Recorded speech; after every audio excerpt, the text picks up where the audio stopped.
Bonsoir à tous. Donc je vais vous exposer comment je suis arrivé à la conclusion que la grande pyramide d'Égypte est la première usine de biogaz au monde. Donc déjà j'ai commencé par classifier les déchets. Je vous montre ça.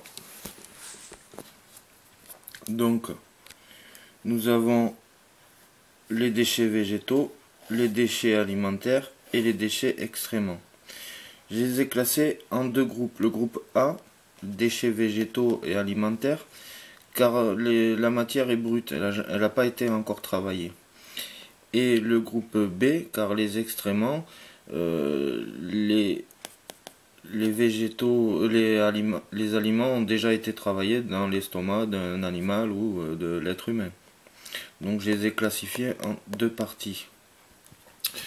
De là, je suis allé chercher sur internet le plan du biogaz domestique que je vous présente là.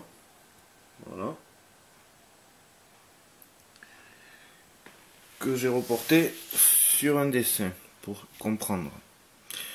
Alors comme le système est copié du système digestif d'un être vivant, c'est pour ça que j'ai représenté l'entrée par la bouche, le digesteur par l'estomac, et là où le digestat sort, l'anus. Donc on met les produits ici, ça va au fond de la cuve. Ici il y a des gaz qui se forment, soit ils sont récupérés par la sortie là, ou soit ça fait une pression qui expulse tout ce qui n'a pas été déjà travaillé par la sortie. Après j'ai cherché plus à comprendre et je suis allé chercher le tube digestif de l'homme. Donc vous voyez, la bouche, tout ça. Ok. Et je l'ai représenté par un dessin. Donc je vous explique vite fait.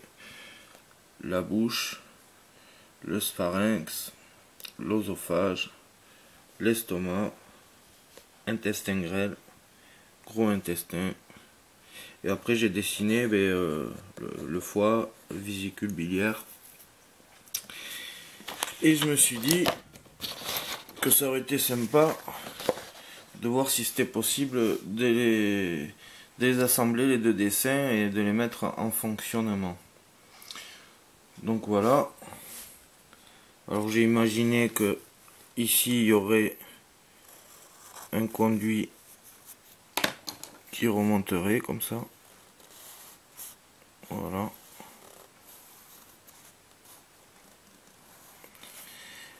Qui représenterait l'entrée groupe A. Et je me suis dit que le fond de l'estomac, c'est toujours, c'est la deuxième étape en fait. Comme ici, groupe A, groupe B, les excréments, deuxième étape. Je me suis dit que ça pouvait arriver de ce côté-là. Donc j'ai fait ça. Voilà.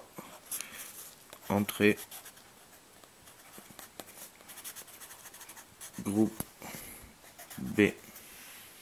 Voilà.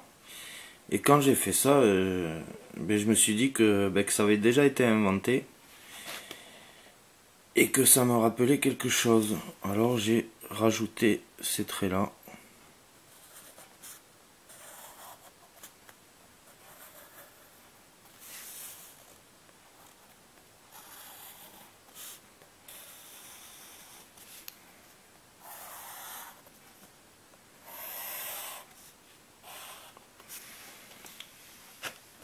Et je suis allé faire ma recherche, comme vous l'avez deviné, sur les pyramides.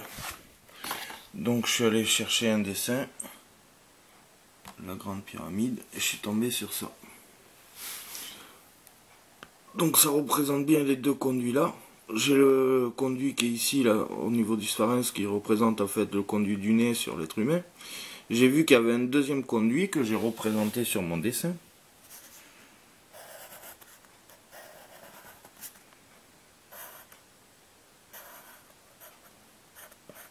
Voilà. Après j'ai vu qu'ici il y avait une deuxième chambre que j'ai représenté.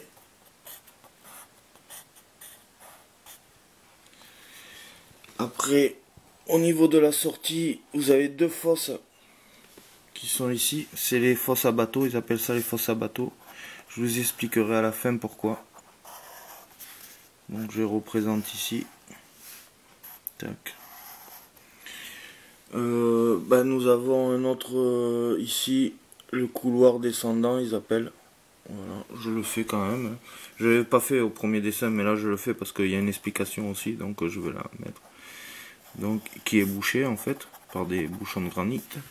Et après vous avez l'autre partie qui monte jusque là, mais qui devait être bouchée aussi par là, je pense.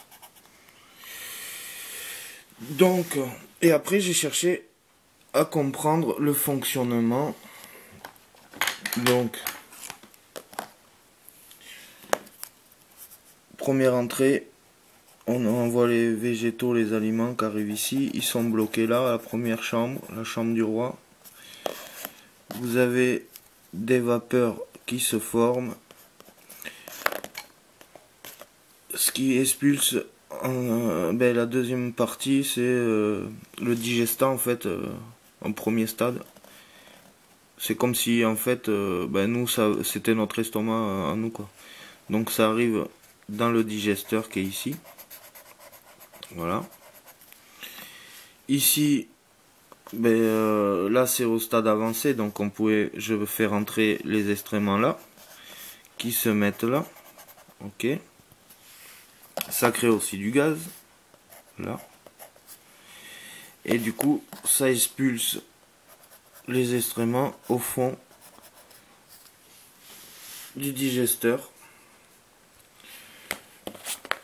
Le gaz se forme dans toute la cuve, voilà, et qui peut ressortir par là.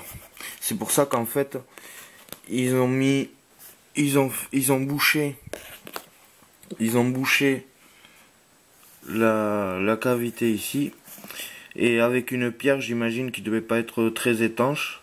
Comme ça, en fait, le gaz, il s'arrête ici, ça fait une pression quand même minimale.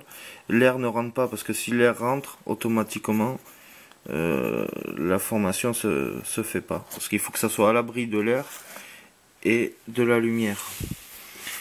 Donc j'imagine qu'ici aussi, il devait avoir bloqué. Voilà. Là, ici, pareil, il devait y avoir le digestat. Là ils appellent ça le passage secret, parce que j'imagine qu'il devait y avoir une plaque avec des trous pour pas que tout s'échappe directement, et qu'il n'y a que le digestat vraiment qui a bien travaillé qui pouvait redescendre. Donc ça descend là, ça devait remplir ici par là, et arriver ici. Ici je me dis que comme il y avait une remontée ici, ils ont fait une chambre pour qu'il y ait d'autres vapeurs, d'autres gaz qui se forment ici, ce qui crée une pression encore pour envoyer le digestat à la sortie ici. Alors sur le dessin, vous pouvez voir qu'il y a comme un petit canal là ici. Le digestat, il est à moitié liquide et à moitié solide. Donc en fait le liquide devait partir par là. Et le solide, en fait, c'est l'engrais. Le digestat, c'est un super engrais, donc il devait le récupérer après et venir le chercher. Au niveau des fosses à bateau, j'imagine qu'ils ont trouvé du bois, et comme c'était des grandes fosses, ils se sont dit ils devaient construire les bateaux à l'intérieur. Moi, je pense tout simplement ils devaient mettre du bois, car pour que la macération se fasse, il faut que la température soit à 40 degrés. Donc j'imagine qu'ils devaient faire des grands feux à l'intérieur. Comme ça, en hiver, les 40 degrés ils devaient rester à l'intérieur. Voilà comment je suis arrivé à la conclusion. Et j'espère que ça vous a plu et convaincu. Donc voilà, je vous présente la première usine biogaz au monde.